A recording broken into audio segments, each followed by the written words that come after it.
My name is John Fortune, and today I'm going to read you a couple of fun books about birds. These books are from the author, Suzanne Tate, and they're part of her Nature series. The first one is called Johnny Longlegs, and it's about a tale about a large blue heron. The second book is called Perky, Pelican, and you guessed it, it's about a pelican. Both books are beautifully illustrated by James Melvin. Let's start to read the books. Johnny Longlegs was a big bird. He was a young, great blue heron. He had long legs and big toes. Johnny and his parents lived in a wet and soggy place called a marsh. Great blue herons were the biggest birds there. Johnny's father, Big Cranky, was 4 feet tall, and his wings were 6 feet across. He was bigger than Johnny's mama, Mama Longlegs. The big herons looked for food both day and night. Their long legs helped them hunt. They ate whatever they could catch: fish, frogs, bugs, and snakes. Johnny's mother and father taught him everything he knew. "Now, if you tiptoe like this," Big Cranky said, "you can catch a lot of fish." Big Cranky slowly lifted one long leg and then the other. "Oh, I know how to hunt," Johnny squawked. "Watch me now.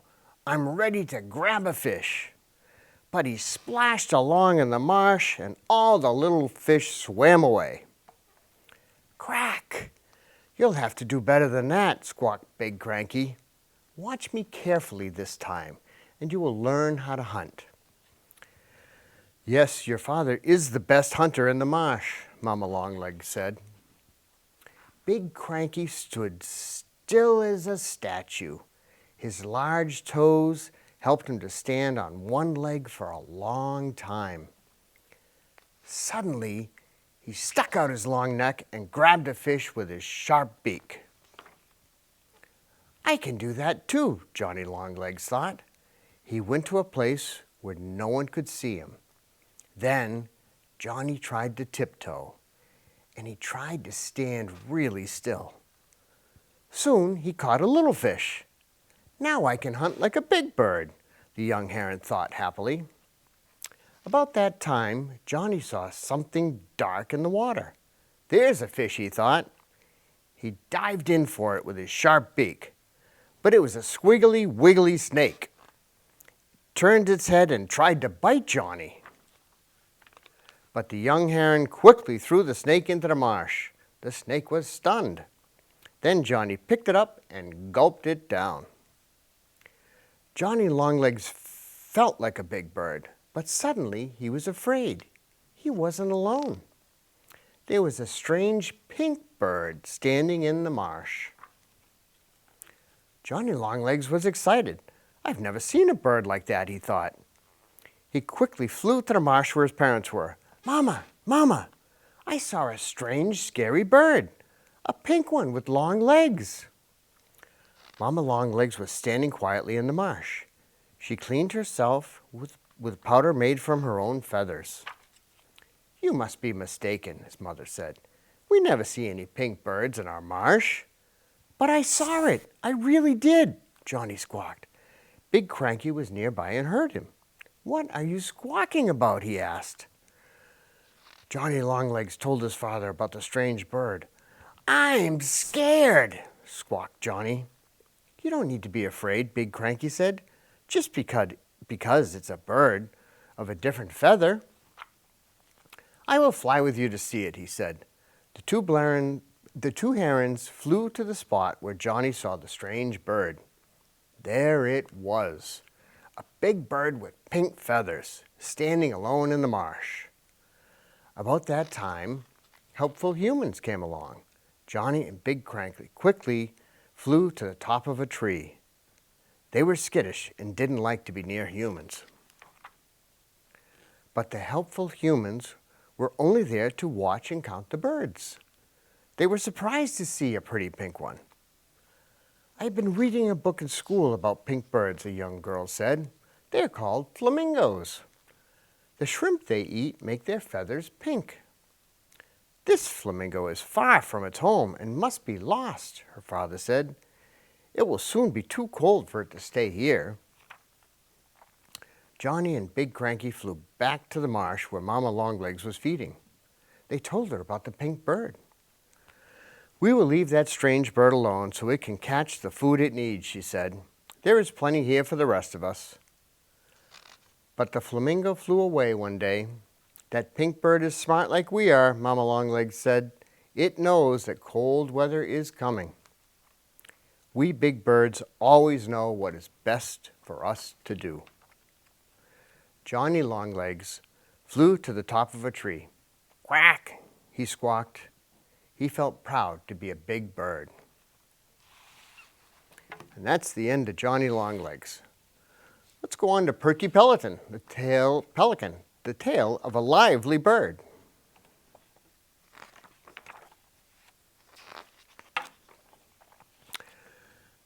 Perky Pelican was Perky. He was lively as could be. Perky lived on a sandy island with many other pelicans. Helpful humans made Sandy Island. When they dug up a channel for the boats to use, they piled up the sand.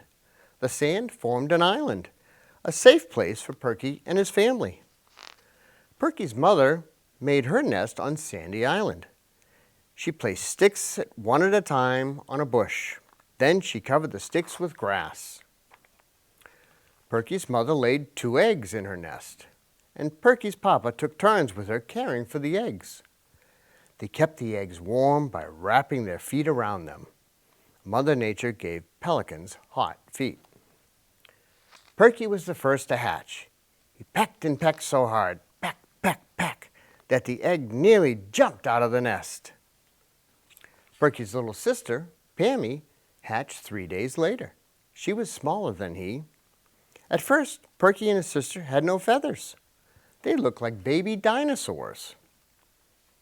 I wish we had feathers like you, Perky said to his mother. Don't worry, your papa and I will take good care of you, his mother said, and soon you will be covered with soft white down. The pelican parents also took turns feeding the chicks. They stuffed them with fishy food. Soon Perky and Tammy were snow white, just as their mother had said. And every time dinner flew in, Perky was lively. Here I am, he squawked. Sometimes Perky stuck his whole head in his mother's bill to grab the food. He was so hungry. Perky and Tammy Pelican grew and grew. Patches of brown feathers began to show on their body. 9 weeks went by, and Perky grew to be a large bird with strong brown feathers. He spread his wings and felt proud. Look at me now, he squawked.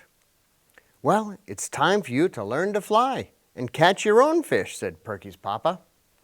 Perky lifted his wings and soon could fly above the water all around Sandy Island. He watched some pelicans as they dived for fish. The big birds dropped from the sky head first, splash. Then they scooped up a fish in their big beaks. That looks easy, Perky said to himself. Straight down he came, splash! But he didn't get any fish. Perky knew he had to keep trying. He dived again and again that day. At last he began to catch a fish or two. A little gull came and sat on his head, looking for a free meal. This kind of fishing is for the birds. There must be an easier way to catch fish, thought Perky. He watched a long line of pelicans flap their wings and glide. I'll follow them, Perky said to himself. His big wings lifted him into the air. Soon, Perky saw a fisherman and his boat. He was taking fatbacks out of his net and throwing them to the pelicans. Humans don't like to eat fatbacks, but pelicans do. Perky flew down and landed on the water. The fisherman threw him a fatback. Perky grabbed it right away, and that fish was gone in one gulp down Perky's gullet. A pretty little pelican swam up to Perky. I'll show you how to get lots of fish, she said. Perky perked up his head. Then he saw that it was his little sister, Pammy. But Perky noticed something. What had happened to her? "How have you been?" he asked politely. "I hurt my wing one day when I was diving for fish," she replied. "Now I can't dive very well." "But I've learned the easy way to fish," his sister said. "Come, let me show you." Pammy swam beside the net, pulling out fatbacks one by one. Perky followed her, and he too tugged from the net all the fish he wanted. The fisherman watched them. "Thanks for helping me clean my net," he said. "You can have your fill of fatbacks any time you wish." The fisherman started his motor and headed for the dock. The pelicans felt full and happy. "Thanks for showing me an easy way to fish," Perky said to Pammy. "Let's look for that fisherman tomorrow." Then Perky Pelican, always a lively bird, led the way home to Sandy Island. The end. Weren't those fun books? We have a blue heron on our lake, and we call him Harry the Heron. We always know spring is here when we see him after the long winter. When we visit our grandchildren in Florida, we get to see lots of pelicans and flamingos there. It's been my pleasure to read these fun books to you today. I hope to see you all again on Storytime next time. Thanks for watching. My name is Donna Fortune. Today I'm going to read you a book about loggerhead turtles. The title of the book is Tammy Turtle, A Tale of Saving Sea Turtles, written by Suzanne Tate and illustrated by James Melvin. I love technology, science, and things. I'm a very curious person, and I enjoy learning about and ordinary people like you and me. I chose this book because I visited the Shark Valley Visitor Center at Everglades National Park, where this book was for sale. I thought you all would like it. Let's read the story and see what it's all about.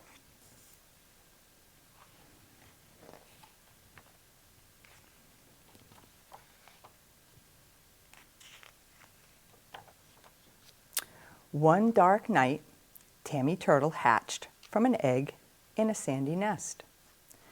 She had 100 brothers and sisters.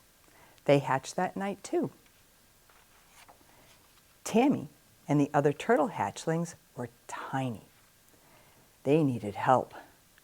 But helpful humans had found the eggs 55 days earlier and checked on them every day. They were there to watch over the little loggerheads as they hatched. "We should be heading for the sea," Tammy said to Tessie, her newly hatched sister. "Yes," replied Tessie Turtle. "Something tells me that hungry animals are all around us." But the baby turtles didn't need to worry. The helpful humans guarded them. They kept them safe from raccoons and ghost crabs. Suddenly, the nest began to boil. It boiled over with dozens of tiny turtles as they sprang into action. The water glowed and showed them where to go. Tammy and Tessie and their brothers and sisters hurried toward it. "Here we go!" cried Tammy as they all slid into the sea. Waves washed over the turtles and turned them upside down. The sea was a wild place. Hungry animals were there too. But every tiny turtle knew that it should head for deeper water and go fast. They all knew it without any grown-up turtle telling them to guide them. Nature had given them a source of energy to escape their enemies. For earlier, each tiny turtle had absorbed yolk from its egg. It gave them enough food to last for 3 to 5 days. The tiny turtles didn't stop for anything. They swam as fast as they could until they came to the Gulf Stream. The water was warm in the Gulf Stream and full of sea life. A plant called sargassum weed flowed in it. "Oh, we can hide in the seaweed," said Tammy. "And look for good things to eat," added Tessie. The turtles did find plenty of food in the Gulf Stream. Later, they drifted apart, and each one swam and ate and grew larger. Several years went by, and Tammy Turtle became big and strong. One day, Tammy was looking for food. She saw one of her favorite foods, jellyfish. "Oh, I'll gulp that down at once," thought Tammy, and she grabbed it with her big beak.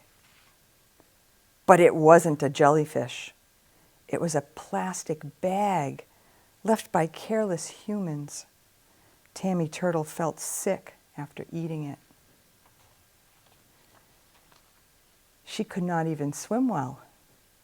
Waves tossed the tired turtle and washed her ashore.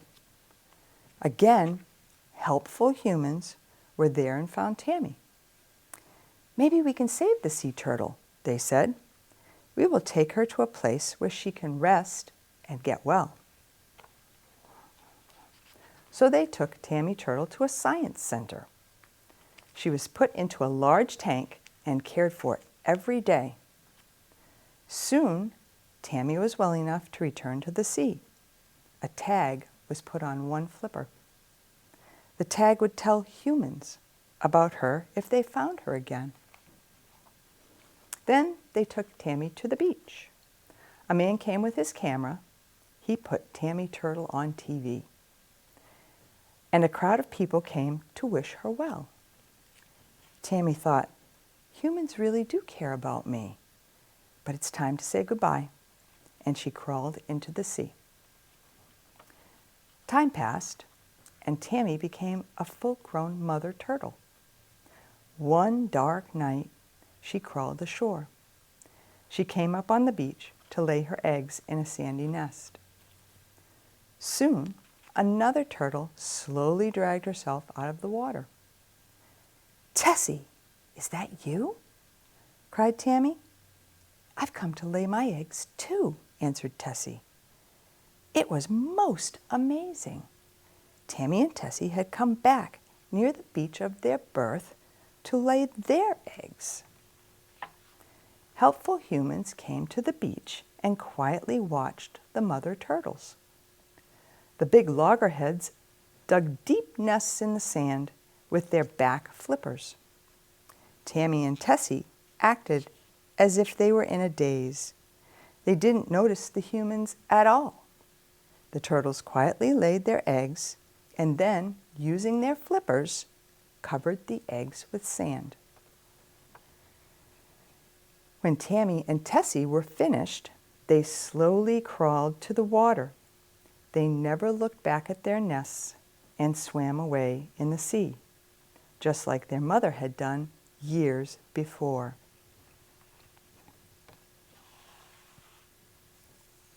Wow, what a great book. And I learned things about these creatures I didn't know before. It's been my pleasure to share this book with you today. I hope to see you all again on Lunenburg Storytime. Thank you for watching. My name is Donna Fortune, and today I'm going to read you a book about manatees. The title of the book is Merry Manatee, A Tale of Sea Cows. Written by Suzanne Tate and illustrated by James Melvin. I love technology, science, and things that move. I'm a very curious person and enjoy learning about the world, its animals, creatures, and ordinary people like you and me who've done some pretty awesome things. I chose this book because I visited the Shark Valley Visitor Center at Everglades National Park, where this book was for sale. I thought you all would like it. Let's read the story and see what it's about.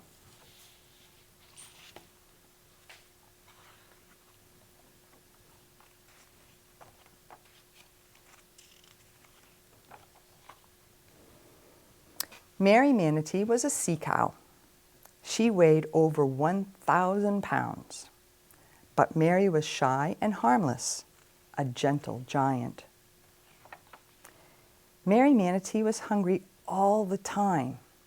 Humans called her an eating machine. Every day, Mary merrily munched a bunch of plants for lunch. Floating plants grew in the waterways where Mary lived. She would grab them with her bristly lips. Mary Manatee moved slowly in the water. She was propelled by her broad, round tail. And she had to come up for air just like humans. All anyone could see in the water were Mary's nostrils. One day, Mary Manatee gave birth to a big baby. He weighed 65 pounds. His name was Mikey. Like his mother, Mikey Manatee had a hairy face and bristly lips. He had a face only a mother could love. Mikey Manatee stayed close to his mother's side. He could not live without her. She was his teacher. When he was just a newborn calf, Mary taught him to come up for air. Mary Manatee squeaked and squealed much of the time. She wanted to let Mikey know where she was. And Mikey was a good baby. He would answer his mother with chirps and squeals. There were no natural enemies to fear in the waterways, but Mary Manatee worried about boats. Boats ran up and down the waterways. It was getting crowded there. "Look out for that boat," Mary would squeal to Mikey, and Mikey would swim close by her side. But Mikey grew older and more playful and daring. One day, a boat came by.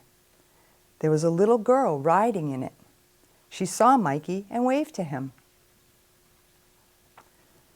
"I'll just follow that boat," thought Mikey. He wanted to be friendly. The boat pulled up to a dock, and the little girl jumped out.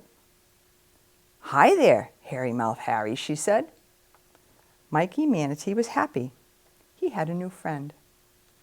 He didn't even mind being called Hairy Mouth Harry. But Mary Manatee was not happy.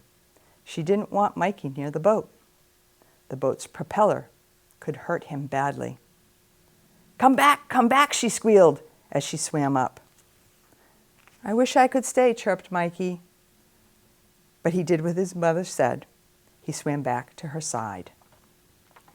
As the days went by, Mikey began to swim further away from his mother. One day, he swam near a canal gate in the waterway. The gate was open to let a boat pass through. "Maybe my new friend is in that boat," thought Mikey, and he followed the boat through the gate. But he didn't see the little girl, and the gate closed behind him. All of a sudden, he couldn't swim back to his mother. Squeak, squeal, squeak, squeal. Mikey Manatee was frightened. He sent out squeaks and squeals. Mary Manatee had good ears. She could hear him through the gate. She squeaked and squealed too. Humans who tended the gate heard all of that squealing. They saw the unhappy manatees. "Oh, we'll open the gate for that mother manatee and her calf," they said. When the gate opened, Mikey swam quickly to his mother's side. He was so happy that he did a barrel roll and a somersault. Mary was feeling thankful for helpful humans. "You suit this manatee to a T," she thought silently. "We need more of you." Mary and Mikey Manatee swam merrily back into the waterway. Mother and calf were safely together again. Wow, what a great book. And I learned things about these creatures that I didn't know before. It's been my pleasure to share this book with you today. I hope to see you all again on Lunenburg Storytime. Thank you for watching.